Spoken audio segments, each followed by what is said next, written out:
बहुत स्वागत है। 31 अगस्त को जस्टिस अरुण मिश्रा के बेंच ने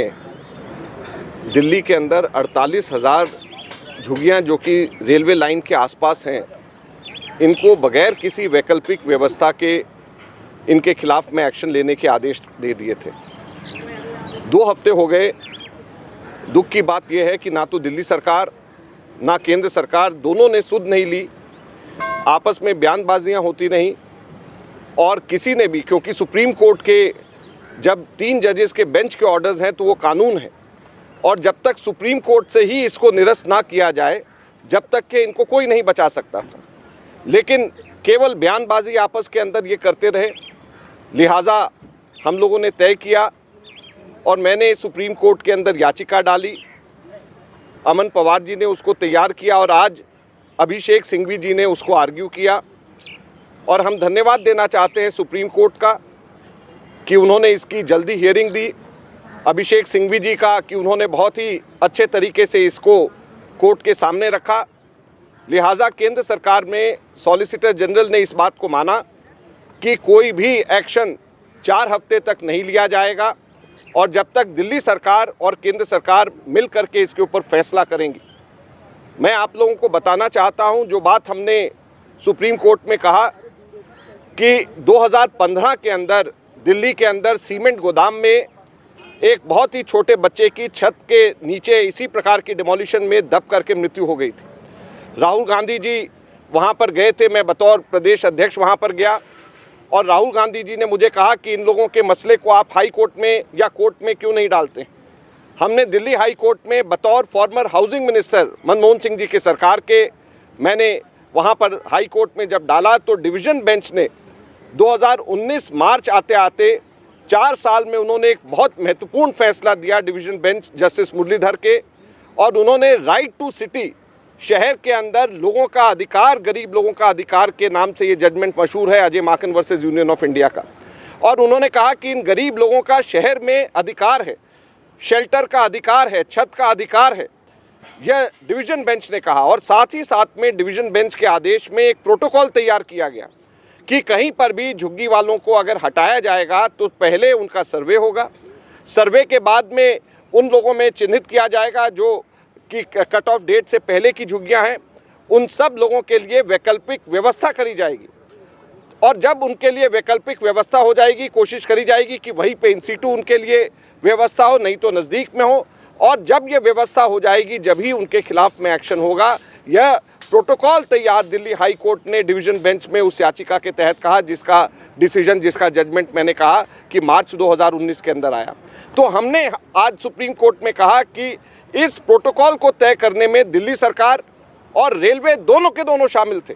और दोनों की हामी थी, रजामंदी थी, और इसी वजह से रेलवेज़ ने इसको सुप्रीम कोर्ट में चैलेंज भी नहीं किया डिवीज़न बेंच के जजमेंट को। जब रेलवेज़ ने इसको चैलेंज नहीं किया, ये प्रोटोकॉल तय हो गया, दिल्ली सरकार में इसके अंदर शामिल थी, तो जब 31 अगस्त को जस्टिस अरुण मिश्रा ये आदेश दे रहे थे कि 48,000 झुग्गियों के ऊपर बुलडोज़र 3 महीने के अंदर फेरा जा सकता है, तो क्यों नहीं दिल्ली सरकार ने और केंद्र सरकार ने इस बात का संज्ञान सुप्रीम कोर्ट के सामने लेकर के आए कि एक प्रोटोकॉल इन प्लेस है, एक डिवीज़न बेंच का डिसीजन ऑन प्लेस है, तो क्यों नहीं इन सब लोगों की सुनी गई। और दूसरा, इन झुग्गी वालों का कोई नुमाइंदा वहाँ पे नहीं था,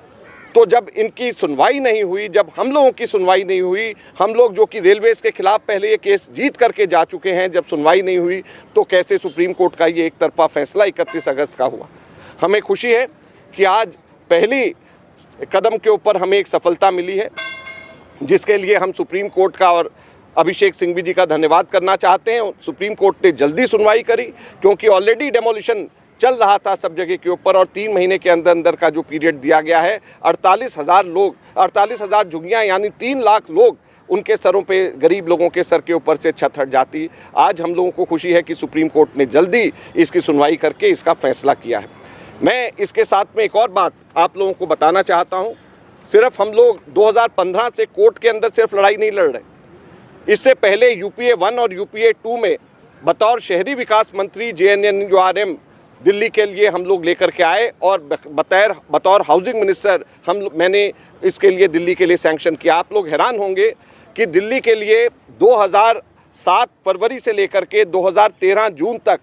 हमने 67,784 67,784 फ्लैट्स बनाने के लिए पैसे राजीव आवास योजना और JNNURM के अंदर दिल्ली सरकार को सैंक्शन करके दिए। लगभग 3,600 करोड़ रुपए सैंक्शन हुए, जिसमें 1,500 करोड़ रुपए ACA additional central assistant grant के तौर पे केंद्र सरकार को देना था, जिसमें से लगभग 1,300 करोड़ रुपया दिल्ली सरकार के पास में आ चुका है। आप हैरान होंगे कि यह 67,000 झुग्गियों में से अब मात्र 54,000 झुग्गियाँ बननी, और 54,000 झुग्गियों में से जब 2013 में हम छोड़ करके गए थे, आप हैरान होंगे इस वक्त 35,000 फ्लैट्स, झुग्गियाँ नहीं, 35,000 फ्लैट्स खाली पड़े और 16,000 फ्लैट्स बन रहे हैं, जिसको हम सैंक्शन 2013 में करके गए। 51,000 फ्लैट्स के पैसे केंद्र सरकार की तरफ से हम लोगों ने अपने समय के ऊपर 1,300-1,400 करोड़ के करीब दिल्ली सरकार को दे चुके हैं।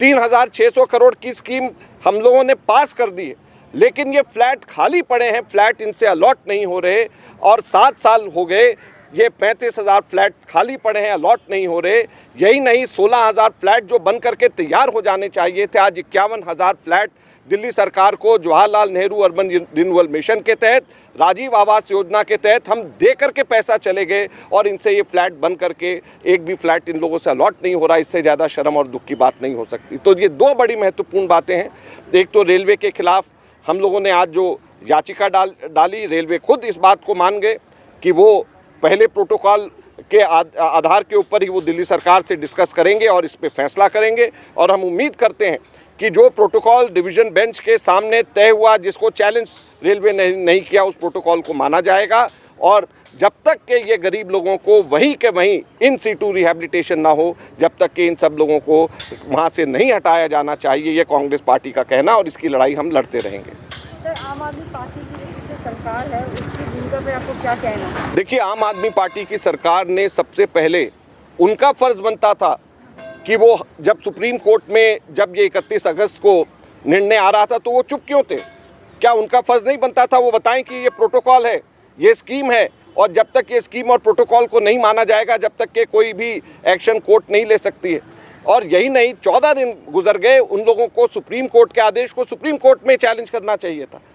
जब 3 जजेस के बेंच, जस्टिस अरुण मिश्रा के आदेश हैं, तो सिर्फ जो है प्रेस कॉन्फ्रेंस करके, लेटर केंद्र सरकार से लिख करके वो सब चीज़ें सॉल्व नहीं होती। कि जब सुप्रीम कोर्ट के ऑर्डर्स हैं तो सुप्रीम कोर्ट से सॉल्व होनी चाहिए थी। एक और इशू चल रहा है, दिल्ली पुलिस ने स्टार्टेड इन्वेस्टिगेशन, और कल उमर खालिद को अरेस्ट कर लिया, परसों योगेंद्र यादव को, सोशल एक्टिविस्ट हैं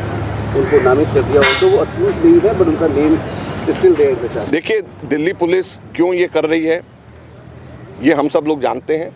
और इसके बारे में विस्तार से अलग से बात करेंगे। आज हम लोग गरीब झुग्गी वालों की बात करने के लिए आए हैं, और मैं समझता हूँ कि वहाँ तक के हमें सीमित रहने दें। धन्यवाद।